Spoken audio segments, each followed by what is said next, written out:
Hello friends, welcome to our goal YouTube channel. Friends, our goal YouTube channel पे आपका स्वागत है।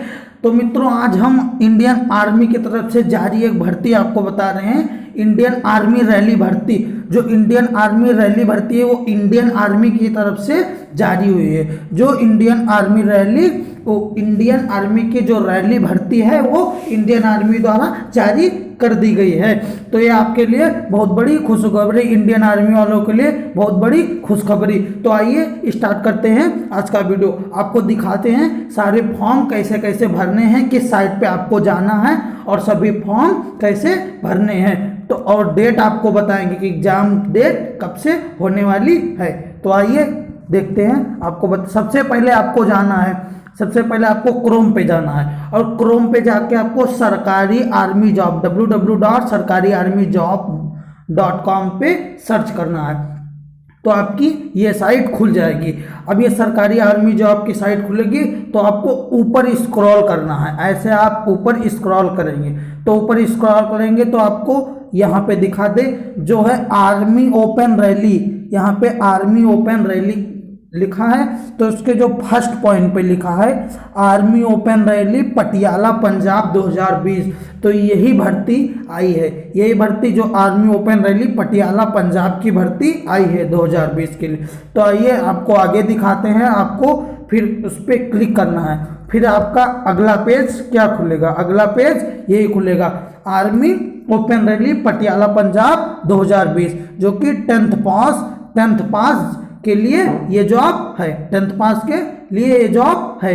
तो आपको आइए और आगे देखते हैं। आपको नेक्स्ट स्टेप में क्या करना है? नेक्स्ट स्टेप में आपको ये देखना है, वहाँ पे दिया रहेगा army open rally Patiala 2020, Patiala Punjab के पटियाला शहर की ये भर्ती है। तो 2020 की भर्ती है। तो देखते हैं ये किस स्टेट की है। तो ये पंजाब की है। वहीं ARO जो होता है आर्मी रिक्रूटिंग ऑफिस पटियाला, उसी के द्वारा आर्मी जो रिक्रूटिंग ऑफिस पटियाला है तो उसी के द्वारा ये भर्ती निकाली गई है। अब वेन्यू जान लेते हैं कहाँ पे होगा। तो ये जो ADSR ग्राउंड है, ADSR ground opposite flying club Patiala Sangrur road Punjab, वहीं पे भर्ती आपकी आयोजित होने वाली है। जो आर्मी रैली भर्ती है वो यहीं पे आयोजित होने वाली है। अब हु कैन अप्लाई, कौन ये भर सकता है? तो देखते हैं, एलिजिबल कैंडिडेट ऑफ डिस्ट्रिक्ट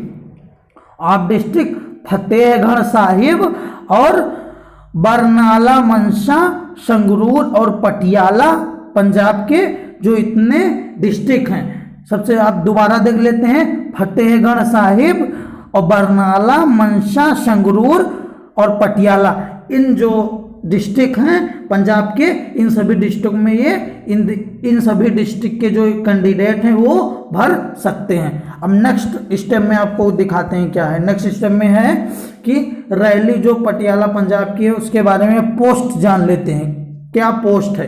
तो सबसे फर्स्ट पोस्ट है आपका सोल्जर जनरल ड्यूटी, और फिर sol technical, sol nursing assistant और सोल्जर क्लर्क, ये आपकी पोस्ट है। और एजुकेशन क्वालिफिकेशन देख लेते हैं। एजुकेशनल क्वालिफिकेशन क्या है? तो सोल जो GD है उसके लिए क्या क्वालिफिकेशन है? 10th मैट्रिक पास होना चाहिए विथ 45% मार्क। आपको 45% मार्क एग्रीगेट करना होगा और 33% इन ईच सब्जेक्ट। 33% जो है वो ईच सब्जेक्ट में किसी भी सब्जेक्ट में 33% से कम नहीं होना चाहिए। अब देखते हैं सोल्जर टेक्निकल के लिए क्या है। तो सोल्जर टेक्निकल के लिए है वो 10+2 में पास होना चाहिए। Intermediate exam pass in science में वो पास होना चाहिए विथ फिजिक्स, जिसमें फिजिक्स अनिवार्य है, और फिजिक्स केमिस्ट्री मैथ इंग्लिश और सभी सब्जेक्ट में कुल मिला के 50% मार्क लाना होगा एंड 40% इन ईच, और जो 40% मार्क है वो इस सब्जेक्ट में होना चाहिए। और दिखाते हैं आगे क्या है आपका। आगे है आपका सोल्जर नर्सिंग असिस्टेंट के लिए क्या है। सोल्जर नर्सिंग असिस्टेंट इस पोस्ट के लिए क्या है? तो इस पोस्ट के लिए आपका है intermediate exam passed in science with physics chemistry and biology. जो बायोलॉजी वाले कैंडिडेट हैं वो भी ये भर सकेंगे, बायोलॉजी वाले कैंडिडेट के लिए। और इंग्लिश में विथ मिनिमम 50% मार्क। जो पूरा ओवरऑल बनता है वो आपको 50% में पास करना है और मिनिमम 40%। और ईच सब्जेक्ट की बात करें तो ईच सब्जेक्ट में 40% लाना अनिवार्य है। अब सोल्जर क्लर्क पोस्ट के लिए देख लेते हैं क्या है। तो सोल्जर क्लर्क पोस्ट के लिए 10+2 intermediate exam passed in any stream, चाहे आप आर्ट साइड के हो या फिर कॉमर्स के हो या साइंस साइड के हो, सभी लोग ये सभी कैंडिडेट भर सकेंगे। और कितना मार्क लाना रहेगा एग्रीगेट करना, तो 60% मार्क वाले जो कैंडिडेट हैं वही भर सकेंगे। और मिनिमम जो सब्जेक्ट में पासिंग मार्क है, मिनिमम क्राइटेरिया आपका जो हर सब्जेक्ट में ईच सब्जेक्ट के लिए वो 50% होने वाला है, वो 50% रहेगा। और वही बात करें should have studied and passed English math, English math से वो पास होना चाहिए। Book keeping account, book keeping in class 12th with 50, जो अकाउंट मतलब बुक कीपिंग है उसमें हमेशा उसका 50% मार्क इस सब्जेक्ट में वो पाया हो, इस सब्जेक्ट में जो 50% मार्क पाया हो। अब एज की बात कर लेते हैं, कौन सी एज क्या रहनी चाहिए। तो जो सोल जीडी जो शेड्यूल ट्राइब कैंडिडेट के लिए उनका एज कितना रहे, 17.5 वर्ष से 21 वर्ष के बीच में रहना चाहिए। 1 अक्टूबर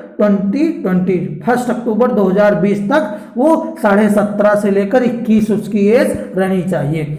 अब और नेक्स्ट पूरी एज देख लेते हैं। जो ये सोल कैंडिडेट और sol GD schedule tribe candidate के लिए वो आपको बता चुके हैं 17.5 से 21, जो कि है 1 अक्टूबर 1999 से 1 अप्रैल 2003 इसके बीच में जिसका एज रहेगा 1 अक्टूबर 1999 से 1 अप्रैल 2003 के बीच के जितने कैंडिडेट हैं जिनकी एज इसके बीच में है वही इस फॉर्म को भरने के लिए एलिजिबल होंगे। अब बात कर लेते हैं जो और पोस्ट है उसके लिए। तो सोल्जर टेक्निकल और सोल्जर एनए के लिए और सोल्जर क्लर्क के लिए। तो इन सब के लिए पोस्ट क्या है, 17.5 से 23, इसमें 17.5 से 21 है, जबकि इसमें 2 साल और अधिक है, 17.5 से 23 है। अब बात कर लेते हैं कि कितने जिसका डीओबी कितना है, कितने के बीच वाले भर सकेंगे। तो 1 अक्टूबर 1997 से लेके 1 अप्रैल 2003 तक के कैंडिडेट भर सकेंगे। अब हम बात कर लेते हैं फिजिकल स्टैंडर्ड टेस्ट के लिए। फिजिकल स्टैंडर्ड टेस्ट क्या होना चाहिए, तो हाइट जो है फॉर या सोल जीडी और सोल टेक्निकल और सोल्जर जो है सोल्जर एनए के लिए 170 सेंटीमीटर उनकी हाइट जो है वो 170 सेंटीमीटर अनिवार्य है। अब नेक्स्ट देख लेते हैं नेक्स्ट एलिजिबिलिटी क्या होनी चाहिए।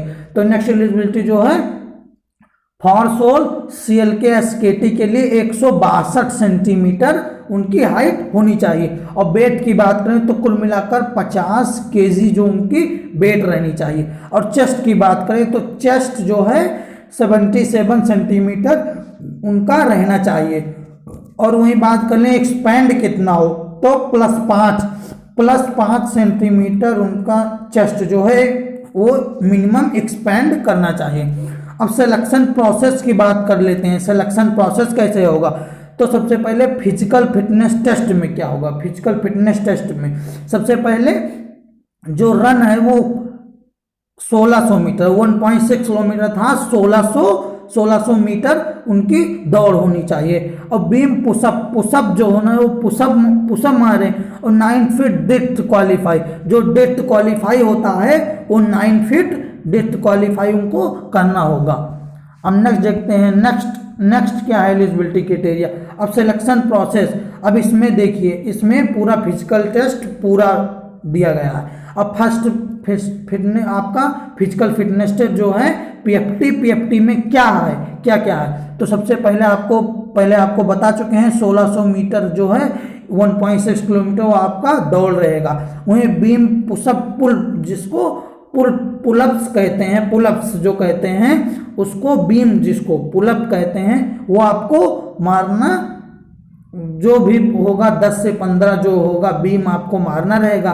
और वही 9 फीट डेप्थ जो है वो क्वालिफाई करना होगा। और जिग जैग बैलेंस, जिस प्रकार जिग जैग जो आपको बैलेंस बनाना होगा, जिग जैग बैलेंस। अब जान लेते हैं फिजिकल मेजरमेंट क्या होना चाहिए। तो आपका फिजिकल मेजरमेंट जो ऊपर बताया गया है वही होगा। और मेडिकल टेस्ट की बात करें, आपका मतलब फिजिकल मेजरमेंट देखा जाएगा और मेडिकल टेस्ट भी देखा जाएगा। और कॉमन एंट्रेंस एग्जामिनेशन जो CEE होगा वो कॉमन एंट्रेंस एग्जामिनेशन, इसमें आपके जो सामान्य क्वेश्चन हैं, जो सामान्य क्वेश्चन फिजिक्स के, जीके के, करंट अफेयर के, ये सब सामान्य क्वेश्चन जो हैं यही पूछे जाएंगे। अब डॉक्यूमेंट रिक्वायर, कौन कौन सी डॉक्यूमेंट आपको रिक्वायर करनी होगी। तो सबसे पहले आपको एजुकेशन सर्टिफिकेट जो है वो एजुकेशन सर्टिफिकेट होना चाहिए। डोमिसाइल सर्टिफिकेट आपका होना चाहिए। कास्ट सर्टिफिकेट, जाति जो है जाति प्रमाण पत्र होना चाहिए, जाति होना चाहिए। अब रिलीजन आपका सर्टिफिकेट होना चाहिए, रिलीजन सर्टिफिकेट आपका होना चाहिए, रिलीजन की आप किस धर्म के। और स्कूल कैरेक्टर, स्कूल के जो चरित्र प्रमाण पत्र जो स्कूल में बनाया जाता है वो आपका होना चाहिए कि आपका चरित्र कैसा था। और अनमैरिड सर्टिफिकेट, जो सर्टिफिकेट होना चाहिए वो अनमैरिड सर्टिफिकेट, अविवाहित जो सर्टिफिकेट बनता है वो भी होना चाहिए। अब रिलेशन सर्टिफिकेट भी होना चाहिए कि ये किसके बच्चे, मतलब किसके आपके पिता उता से जो रिलेशन सर्टिफिकेट बनाया जाता है वो भी होना चाहिए। एफिडेविट जो होता है, एफिडेविट भी आपका होना चाहिए। अब बात कर लेते हैं इंपॉर्टेंट डेट कौन कौन सी रहेगी, इस एग्जाम्स के इंपॉर्टेंट डेट्स कौन कौन सी रहेगी। तो सबसे इंपॉर्टेंट बात कर लेते हैं, सबसे पहले जो रजिस्ट्रेशन स्टार्टिंग डेट वो आपकी 2 जून 2020 से आपका रजिस्ट्रेशन स्टार्ट हो जाएगा। और रजिस्ट्रेशन के लास्ट डेट की बात कर ले तो 16 जुलाई 2020 जो है वो आपका रजिस्ट्रेशन की लास्ट डेट रहेगी। वहीं एडमिट कार्ड आप कब से डाउनलोड कर पाएंगे, तो admit card for the rally will be sent through register email, आपके ईमेल पे भेजी जाएगी। वहीं 17 जुलाई 2020 से आपके ईमेल पे भेजी जाने लगेगी। आपको जो आर्मी की जो साइट है वो आपके ईमेल पे 17 जुलाई 2020 से सबके ईमेल पे भेज देगी। वहीं अब लास्ट स्टेप में बात कर लेते हैं, तो रैली की डेट क्या होने वाली है। तो ये सबसे इम्पॉर्टेंट डेट जो है वो सबसे इम्पॉर्टेंट स्टेप जो है, और रैली की डेट क्या होने वाली है। तो डेट आपका 1 अगस्त 2020 से 13 अगस्त 2020, 1 अगस्त 2020 से 13 अगस्त 2020 में आपकी कंडक्ट होने वाली है।